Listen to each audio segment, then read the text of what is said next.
Buenas noches. Con todo lo que estamos viendo y con todo lo que hemos escuchado y con todo lo que hemos vivido, pues en los tiempos actuales para los hijos de Dios nos cuesta ser testigos de Jesús. Y una de las cosas que debemos entender es que el seguimiento de Jesús no es mera imitación. Las circunstancias son hoy totalmente diferentes, cambiables. No hay que desvirtuar el pasado, sino que hay que hacerlo significativo y relevante en el presente. Y esto exige creatividad y libertad. Y nos hemos encontrado, por ejemplo, que un juez ha sido gestión de conciencia y empiezan a criticarlo y empiezan todo el mundo a venírseles encima. Y lo único que está haciendo es parándose en lo que dice la palabra de Dios. Y cuando nosotros vamos a la palabra, la relación de Jesús con sus discípulos, no son los alumnos los que van a apuntarse, no son los que van a inscribirse en una escuela, no son los que van a pedir un cupo. Es la iniciativa de Jesús. Él es quien nos llama. Él es el que hace. Y además con una autoridad insólita, porque no puede alegar títulos académicos, no ha sido discípulo de otro gran maestro. La autoridad de Jesús procede de su honda experiencia de Dios. Los discípulos de Jesús tampoco aspiran a convertirse en maestros del mismo rango que Jesús. Mateo 23:8 nos dice: pero vosotros no dejéis que os llamen rabí, porque uno es vuestro maestro y todos vosotros sois hermanos. El discípulo aprende la enseñanza del maestro, pero se vincula de una forma especial con la persona de Cristo. Jesús dice en Mateo 5, 13, 16: vosotros sois la sal de la tierra, pero si la sal se desvaneciere, ¿con qué será salada? No sirve más para nada, sino para ser echada afuera y hollada por los hombres. Vosotros sois la luz del mundo. Una ciudad asentada sobre un monte no se puede esconder, ni se enciende una luz y se pone debajo de un almud, sino sobre el candelero, y alumbra a todos los que están en casa. Así alumbre vuestra luz delante de los hombres, para que vean vuestras buenas obras y glorifiquen a vuestro Padre que está en los cielos. Y aquí lo que está diciendo Jesús es que demos testimonio, de forma que la vida se convierta en algo atrayente. Es decir, cada uno tiene que comenzar por ser un testimonio, por incorporar los valores de Jesús que después va a proclamar. Es que el testimonio de vida cristiana es la primera e insustituible forma de la misión. Todo el mundo toma lo de ir y predicar a las naciones, pero si no ha dado testimonio, si no empieza a formar parte de su vida, ¿cómo va a poder enseñar a otros? Es que como discípulos, cada uno de nosotros actuamos como miembros de una comunidad, como enviados por ella. Por tanto, no ser discípulo de Jesús por libre, sino que implica formar parte de una comunidad, de una iglesia. El discípulo debe preocuparse por edificar la iglesia, por construir una comunidad de seguidores de Jesús que le sean fieles, que visibilicen sus valores, su estilo de vida. Y la iglesia a su vez alimenta y sostiene la fe de los discípulos y se convierte en punto de referencia a los ojos del mundo de lo que estos hacen y dicen. Por eso nosotros tenemos que tener claro que el testimonio tiene un carácter público. En un juicio, la persona que da testimonio se autoimplica en la verdad y fiabilidad de lo que dice. El testimonio es el único medio de expresión de los contenidos últimos de la existencia humana. Y entonces tenemos que darnos cuenta que hay valores como la esperanza, la fe, el amor, que no se demuestran teóricamente. Esos no se dictan. Es que cada una de estas tiene que hundir sus raíces en lo más hondo de la persona. para que esa persona empeñe toda la vida, transforme y se trasluce y lo pueda representar. Tú puedes escribir mucho sobre el amor, pero si no lo vives, tú puedes hablar mucho sobre la fe, pero si no caminas en ella, tú puedes hablar de la esperanza, pero si vives a todo momento desesperado y amargado, es que estos valores no se extienden con publicidad, con campañas de propaganda. Son valores que se contagian, se transmiten por contacto personal y porque allí se capta su valor humanizante. Y esas son las posibilidades insospechadas que se ofrecen. Y cuando nosotros miramos, Jesús da testimonio de Dios a través de su libertad insobornable, de su aguda percepción de la realidad, de su voluntad o de su valentía para denunciar la hipocresía y la injusticia, y sobre todo a través de su misericordia. ¿Y saben qué? Da testimonio de una profunda experiencia del Dios cercano, del Dios Padre, del Dios Amor. Juan 18, 37, 38. Le dijo entonces Pilato, ¿luego eres tú rey? Y respondió Jesús, tú dices que soy rey. Yo para esto he nacido y para esto he venido al mundo, para dar testimonio a la verdad. Todo aquel que es de la verdad oye mi voz. Y Pilato pregunta, ¿y qué es la verdad? Pues la verdad para Jesús es Dios y su amor. Y en Juan 1:18, a Dios nadie le ha visto nunca. El Hijo unigénito que está en el seno del Padre es el único que da testimonio de lo que sabe, de lo que ha visto.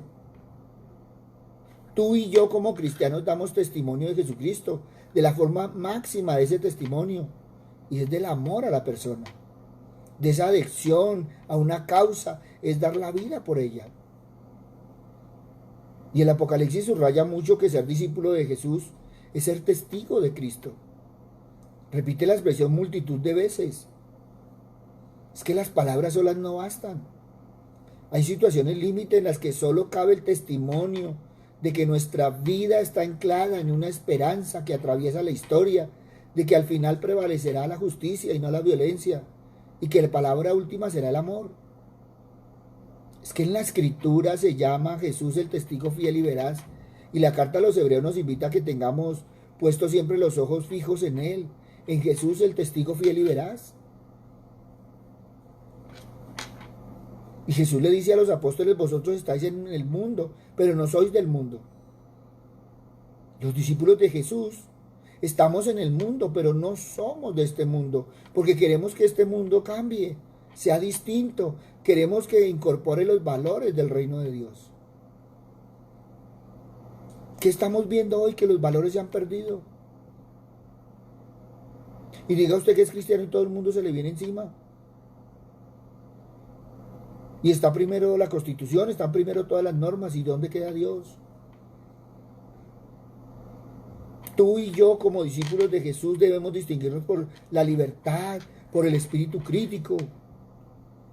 Es que vivimos en una sociedad en la que Dios es cada vez más irrelevante, en la que la dimensión espiritual profunda está muy sofocada, en la que no se lleva a comprometer la vida en serio para nada, y en que la máxima aspiración es el bienestar material.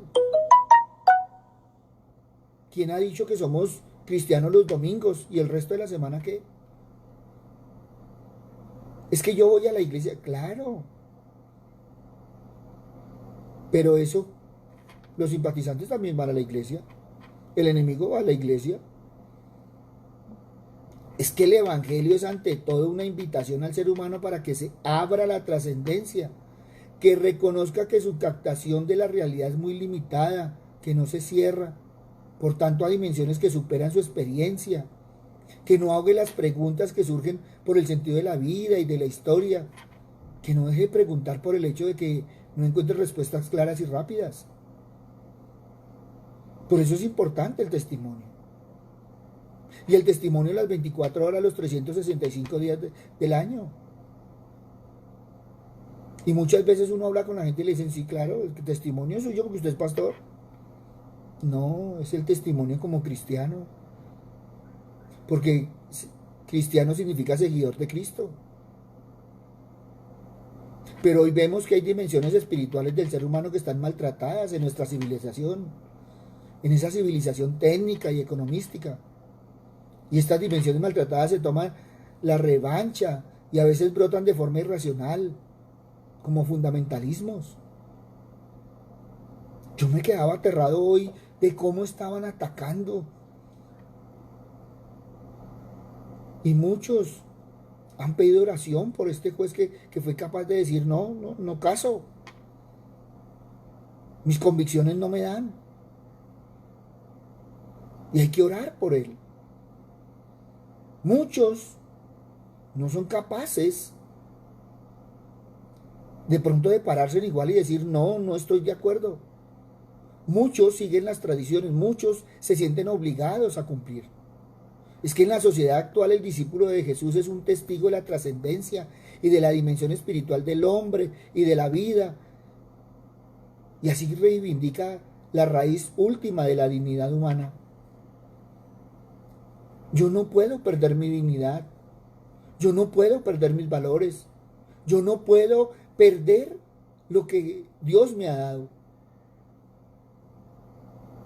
Y como discípulos de Cristo nos debemos esforzar por introducir en las relaciones personales y también en las sociales la lógica del don y de la gratitud, esa que se ha perdido hoy en día.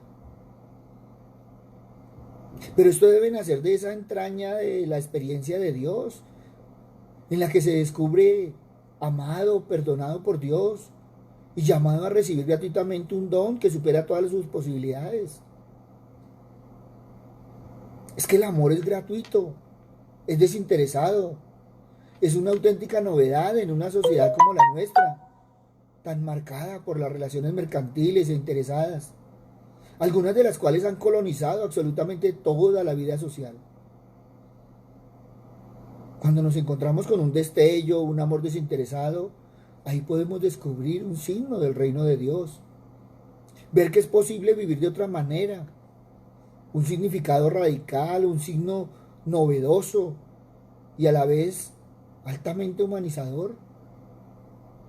Es la máxima expresión de la libertad humana que puede ir más allá de las respuestas determinadas por estímulos proporcionados. En medio de esta sociedad, en medio de este caminar, el discípulo de Jesús es testigo de que es posible el amor gratuito y desinteresado.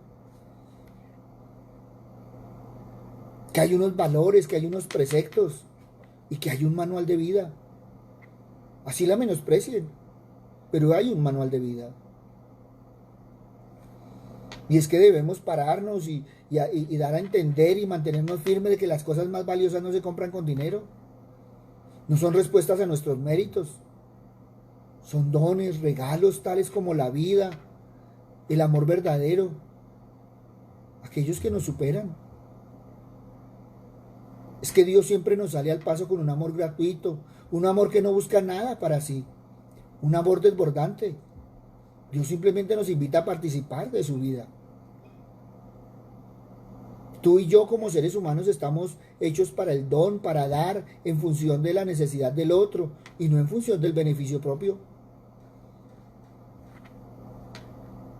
Cuando nosotros vamos a la palabra encontramos que Jesús le pregunta un día a un escriba, ¿quién es mi prójimo? Todos conocemos la parábola del buen samaritano, por la cual Jesús responde a esta pregunta. Después de que el sacerdote, el levita, dieran un rodeo y pasaran de largo, dice el texto que el samaritano tuvo misericordia. Y esta misericordia desencadena una serie de acciones que se describen minuciosamente. El samaritano ve, se detiene, se baja de su cabalgadura, se la juega porque en aquel terreno pendiente y abrupto los bandidos pueden estar escondidos, pueden asaltarle también. Venda las heridas de aquella persona echando en ellas aceite y vino. Le monta en su propia cabalgadura, le lleva a una posada y cuida de él. Y no termina ahí, sino que cuando se tiene que ir, le da unos dineros al posadero, diciéndole que si los gastos superan aquella cantidad, a su vuelta le pagará todo. Es decir, se responsabiliza hasta el final con aquel herido al que había recogido. Y Jesús finaliza diciéndole al escriba, vete y haz tú lo mismo. Es que la ética samaritana implica ante todo ver la realidad de los pobres, de las víctimas, de los necesitados, solidarizarnos con ellos, buscando los medios más eficaces para cambiar su situación. Tenemos que mostrar lo humano de lo cristiano para que Dios pueda divinizarlo. Tu reto y mi reto, nuestro gran reto, es elevar sustancialmente la calidad de nuestro cristianismo. Hoy tenemos un cristianismo tan devaluado. Hoy los ídolos van vestidos de paisano. Por eso son especialmente peligrosos.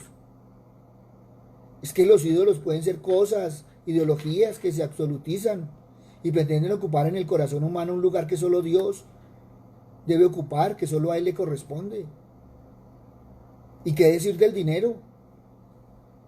El dinero se actualiza con especial facilidad y se convierte en ídolo que denigra el ser humano.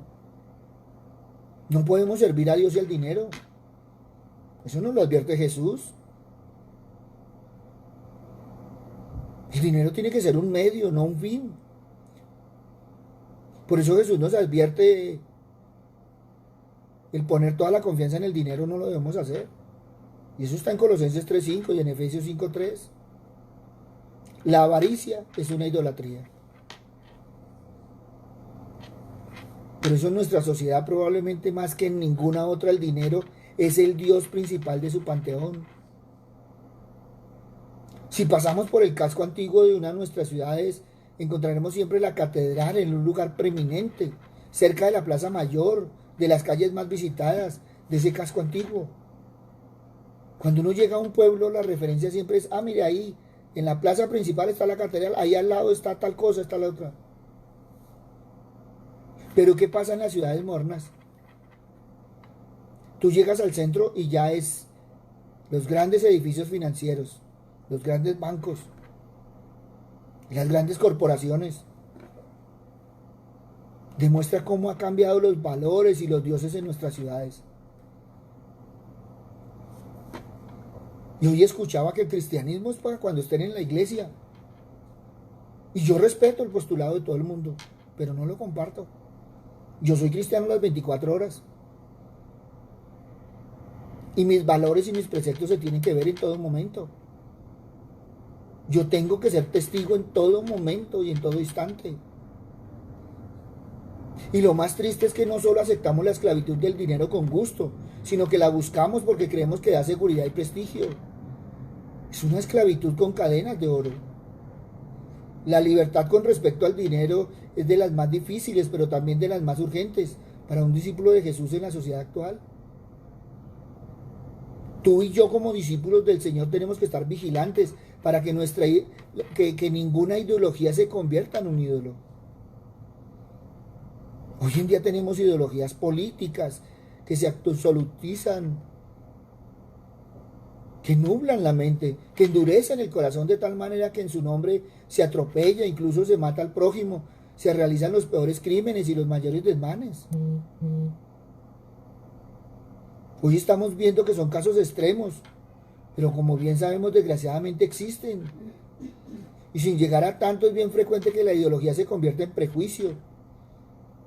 Se estereotipa al prójimo con sus supuestas formas de pensar y no somos capaces de escucharle, de descubrir su verdadera personalidad.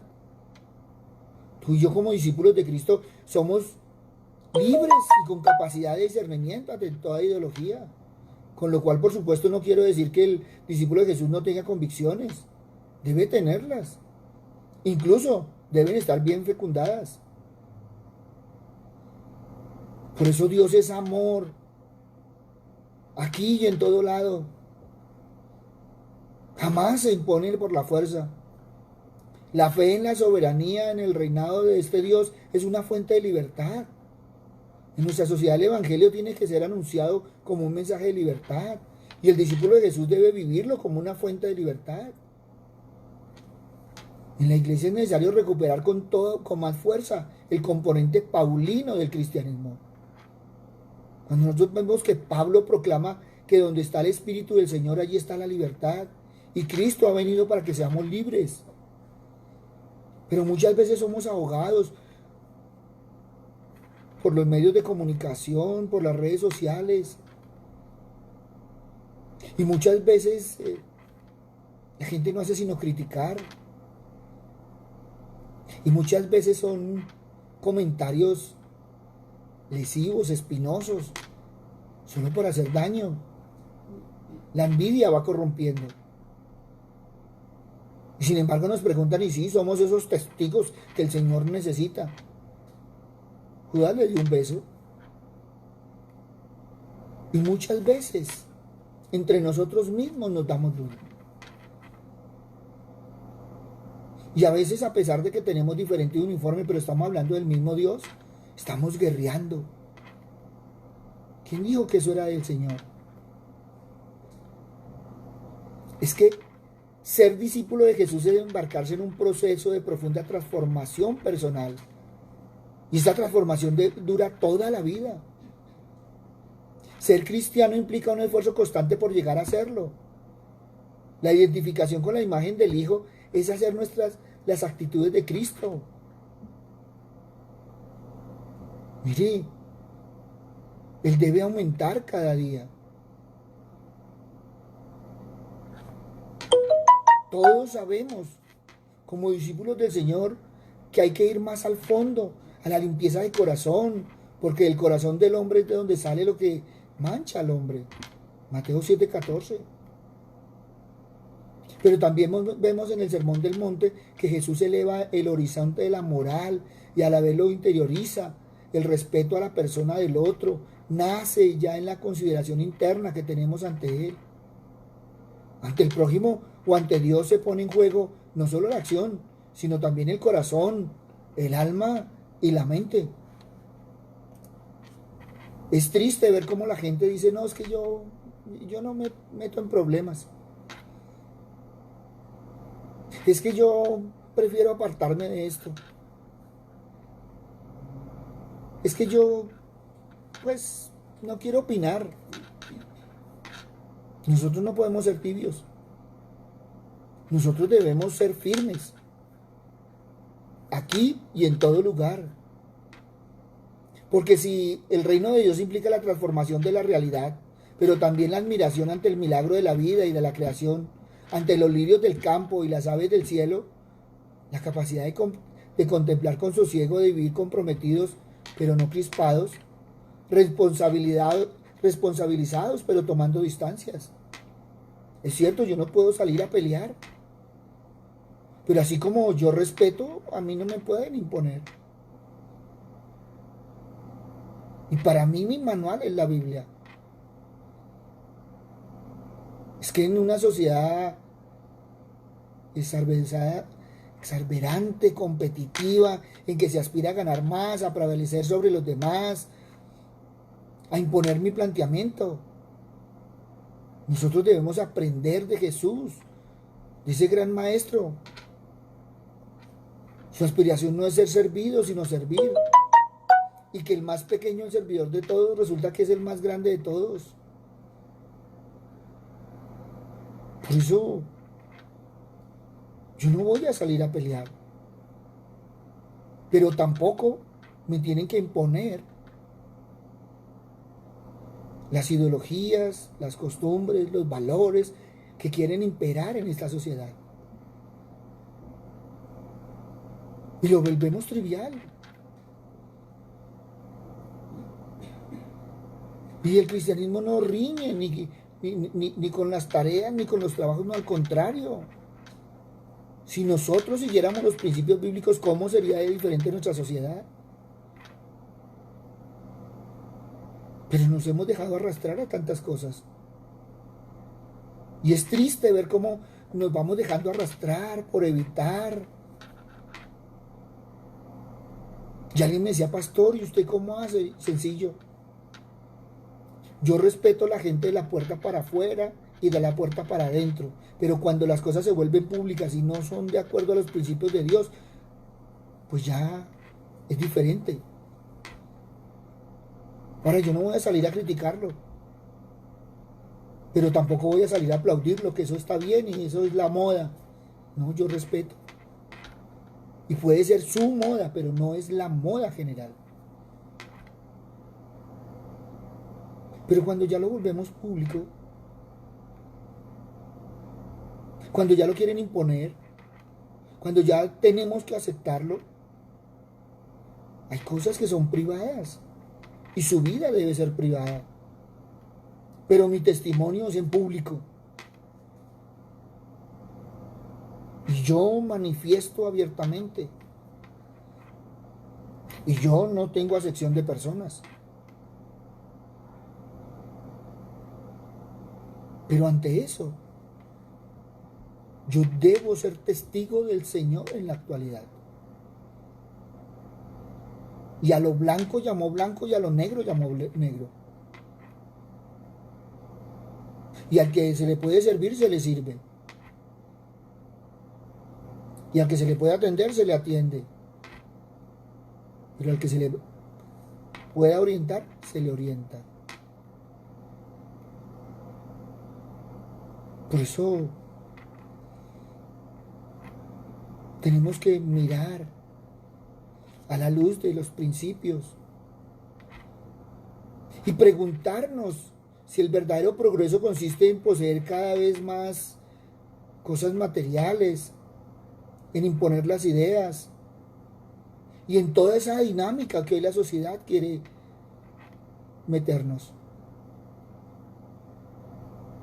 Este estilo de vida está movido por el miedo, por la inseguridad, por la vaciedad interior, por la necesidad de dominar para no ser dominado, por la urgencia de exhibir lo que se tiene ya, que no se puede comunicar lo que se es. Es que en la sociedad actual hay dos fenómenos relacionados entre sí: la globalización y la limitación de la política. Y cuando hablo de la política no estoy hablando de los politiqueros, no, estoy hablando de una política que se está llevando y como principio. Y no hace falta explicar el fenómeno. Pero tú y yo, si queremos, estamos informados al minuto de lo que sucede en cualquier rincón del planeta. Hoy es necesaria una solidaridad que afecte negativamente los intereses materiales inmediatos. Y parece imposible conseguirlo por la vía del conocimiento, por la vía de la ingeniería política. Hoy nos dictan principios, hoy nos dictan valores que han degradado la sociedad. Y es ahí donde debería volcarse el trabajo de nosotros como discípulos de Jesús en la iglesia. Si tú y yo somos la iglesia y tenemos un lugar especial en el proyecto de Jesús, por eso se requiere la adhesión fiel y madura a la iglesia. Y la iglesia es la reunión de todos los creyentes. Hay que saber diferenciar lo que es la verdadera tradición de las tradiciones humanas que se han acumulado a lo largo de la historia. Como discípulos necesitamos una fe bien formada, que esté culturalmente a la altura de los tiempos. La adhesión a la iglesia no se contrapone, más bien al contrario, con una actitud crítica, pero sí implica una preocupación y un compromiso por lo que el Nuevo Testamento llama la edificación de la iglesia. El discípulo de Jesús no se refugia debajo de la cama, sino que vive en el mundo, que es donde tiene que testimoniar los valores cristianos, pero participa activamente en la vida de la iglesia. Por eso siempre tiene que descubrir todo lo que ha recibido de la iglesia y agradecerlo. Todo lo que se ha aprendido en comunidad, pero también todo lo que se ha forjado en comunidad. Lo mucho de bueno, normalmente oculto, anegado, que hay en ella. A veces vivimos dos vidas. Una en la iglesia y estamos alabando y glorificando al Señor, y otra en la calle, donde estamos de acuerdo de todo. Por eso la renovación de la iglesia depende fundamentalmente de la autenticidad y de la profundidad en la experiencia y de la experiencia cristiana y la edificación de la iglesia. Esa se produce en la construcción de comunidades concretas, fraternas, en las que cada uno tiene un rostro y un nombre para los demás. Tú y yo debemos alimentar el discipulado y el testimonio de Jesús de cada uno de los miembros, en nuestra familia, en nuestra sociedad. Jesús siempre quiso que sus discípulos no fuese una institución poderosa, preocupada por lo que pasaba a todas las instituciones, por esa reproducción social como se está viendo hoy. Lo que Jesús siempre quiso fue unidades vivas que estuviesen al servicio del reino de Dios, en las que se viviesen los valores alternativos del Evangelio y fuesen levadura, sal y luz del mundo. Por eso tenemos que mirar cómo puedes incidir como iglesia en los procesos culturales, sociales, políticos de nuestra sociedad, pero siendo fiel a la identidad y a la misión. Con todo esto que estamos viendo, con toda esta polarización, con todos estos cambios sociales y con el proceso de secularización, a la iglesia le está costando mucho encontrar su lugar social. Pero ¿sabes qué? La iglesia no debe inhibirse de los problemas sociales, no debe vivir encerrada en sí misma, sino que debe contribuir a la humanización de la sociedad. Hay que defender la dignidad humana, porque ahí está en juego el reino de Dios. El Evangelio es un fermento de humanización y el amor de Dios se muestra en el amor al prójimo. Y yo amo al prójimo, pero hay cosas del prójimo que yo no puedo amar. Realmente todo aquello donde está en juego la dignidad y la causa del ser humano no puede ser nunca ajeno a la iglesia.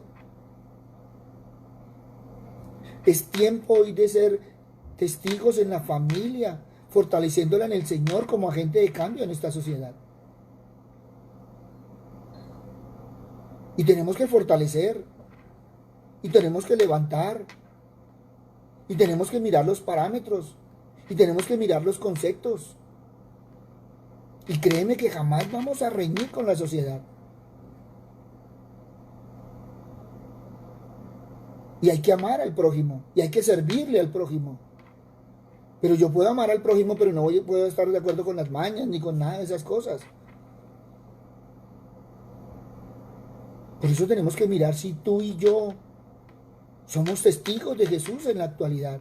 O nos vamos acomodando y vamos suavizando las cosas para andar con la gente. Y muchos nos han criticado y muchos nos critican. Pero siempre tenemos que tener la firmeza en el Señor.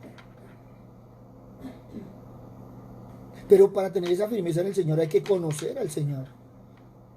Hay que conocer sus preceptos. Y no es cierto como están diciendo que es que la Biblia no está vigente. No, la Biblia está más vigente que antes. Por eso yo siempre he dicho que el sincretismo se ha querido meter en la iglesia.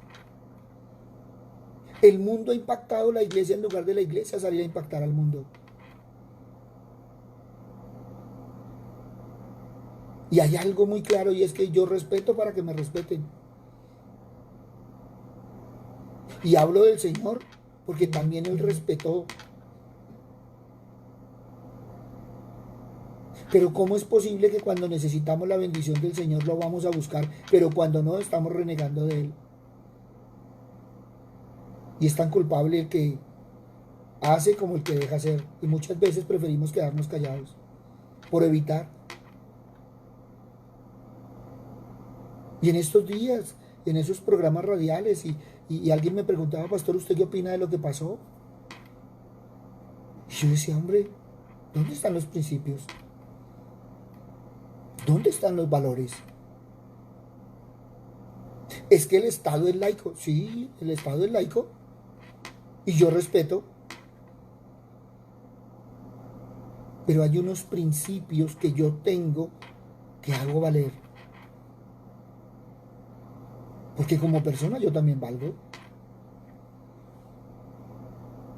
Entonces miremos si realmente estamos siendo testigos o nos hemos acomodado al mover de nuestra sociedad.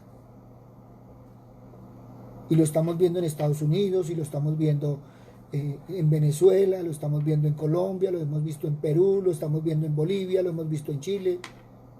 Eso es un problema mundial. Y la gente dice que tan rico que nosotros nunca nos están persiguiendo. Resulta que sí. Por nuestros preceptos, por nuestros principios, somos perseguidos, somos criticados. Y yo lo puedo decir a veces en el Face, a veces en el Instagram, a veces en el WhatsApp. Y muchas veces yo he dicho, gracias, respeto tu opinión. Y ahí queda. No voy a entrar a polemizar. Y muchas veces uno contesta con un versículo. Muchas veces uno, con toda decencia y cortesía, contesta. Y a veces le dicen a uno que es muy fanático. Y si amar al Señor es fanático, sí, soy fanático. Y enseño, sí, también enseño esa parte, que hay que amar al Señor. Porque lo que yo tengo y lo que yo soy, se lo debo al Señor.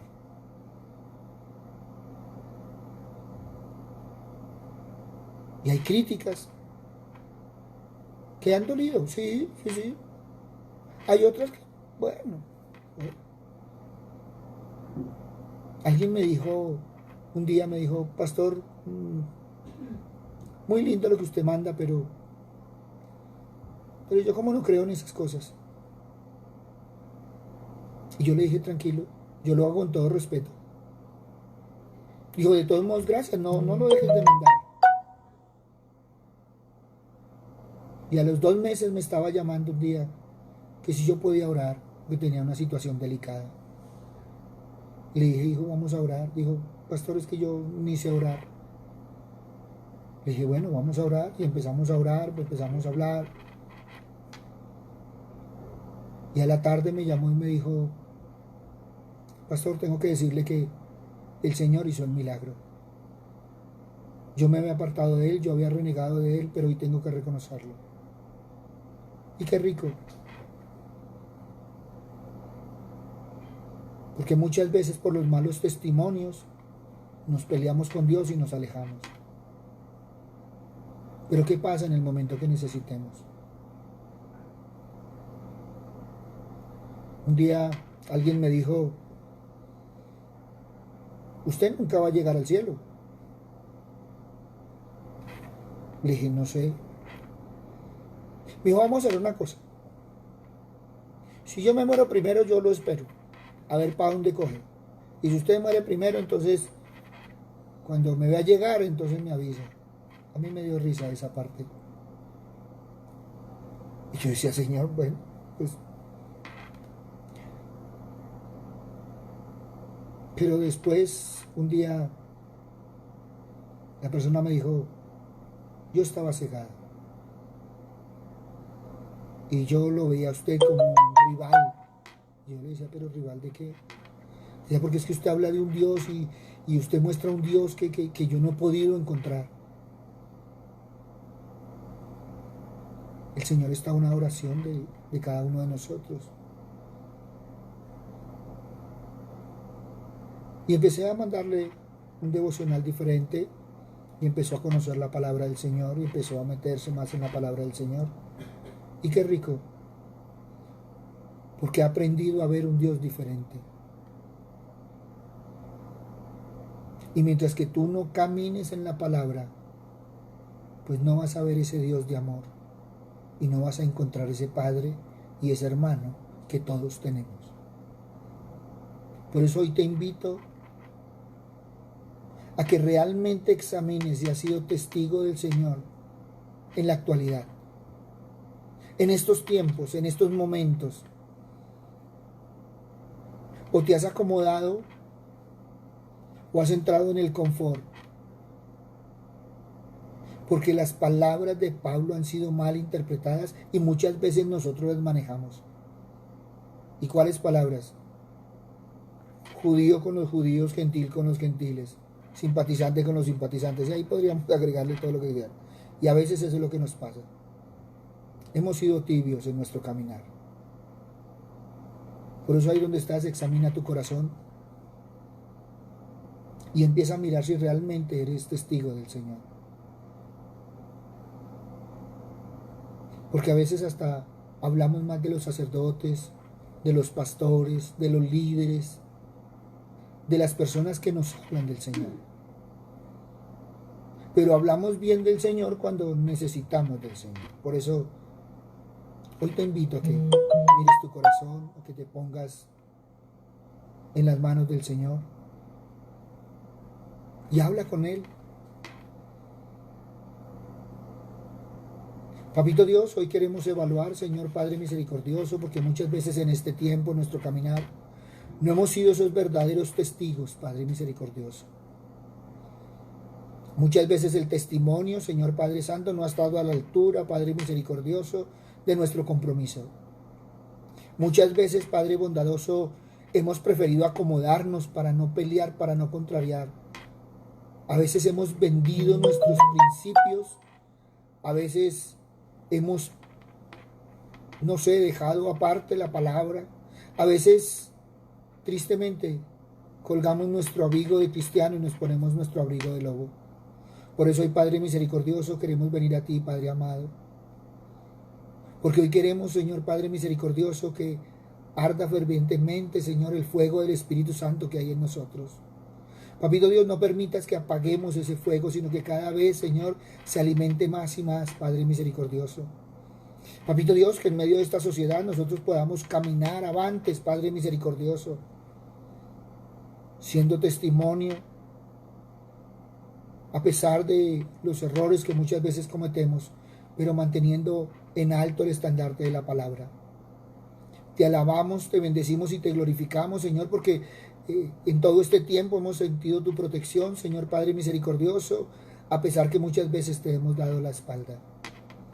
Papito Dios, queremos una familia bíblica, una iglesia bíblica, pero muchas veces ni nosotros miramos la Biblia. Por eso, Padre misericordioso, hoy sabemos, Señor, que en ti caminamos firmes, Padre misericordioso, que en ti podemos estar seguros, Padre amado, y que en todo momento y en todo instante, Padre misericordioso, tenemos ese uniforme hermoso de ser cristianos. Papito Dios, que esas palabras que dijo Cristo, perdónalos porque no saben lo que hacen, que no sean las palabras que tengamos que sentir del Señor, sino que nosotros sí sabemos lo que hacemos. Y te amamos, Señor, y como tal, Padre misericordioso, caminamos firmes, Padre amado. De pronto, Padre misericordioso, habrá momentos donde nos cansemos, habrá momentos donde querramos desistir, pero sabemos que tú siempre estás ahí, Padre amado. Papito Dios, hoy oramos, Señor Padre misericordioso, por ese juez que fue capaz de pararse y declarar de abstenerse, Padre misericordioso, porque reñía con su conciencia. Hoy bendecimos su familia, Padre misericordioso, lo bendecimos a él, Padre Santo, porque también lo quieren crucificar, Padre misericordioso. Papito Dios, que siempre podamos mantenernos firmes, Señor, en tus principios. Que podamos, Señor Padre misericordioso, manifestar al que está en nuestro corazón, que es más fuerte que el que está en el mundo. Por eso, Padre bueno, hoy queremos quedar bajo la bendición tuya, el amor de tu Hijo, la guía y protección del Espíritu Santo, para que nosotros demos testimonio vivo y santo en nuestra casa y nuestra familia puede dar testimonio vivo y santo en todo momento donde van. Gracias, Padre bueno. Hoy nos ponemos en tus manos, Padre misericordioso, y hoy queremos ser realmente esos testigos, Padre amado, en nuestro caminar. Gracias, Padre bueno, porque queremos seguir las pisadas de tu Hijo, las enseñanzas de tu Hijo y los preceptos de la palabra. Todo esto, Padre misericordioso, en el nombre de Cristo Jesús, para gloria y alabanza tuya. Amén y amén. Buenas noches para todos. Les habló el pastor Walter Bernal de la Iglesia Su Gloria en mi Bogotá. Un abrazo, muchas bendiciones y te invito a que seamos realmente esos testigos del Señor. Que a pesar de los momentos, que a pesar de las circunstancias, podamos mostrar el Dios y el Cristo que tenemos en nuestro corazón. Un abrazo, muchas bendiciones. Y si quieres escríbenos ahí a nuestro WhatsApp, a nuestro Face, a nuestro Instagram. Ahí estamos. Un abrazo y el Señor les bendiga. Buenas noches.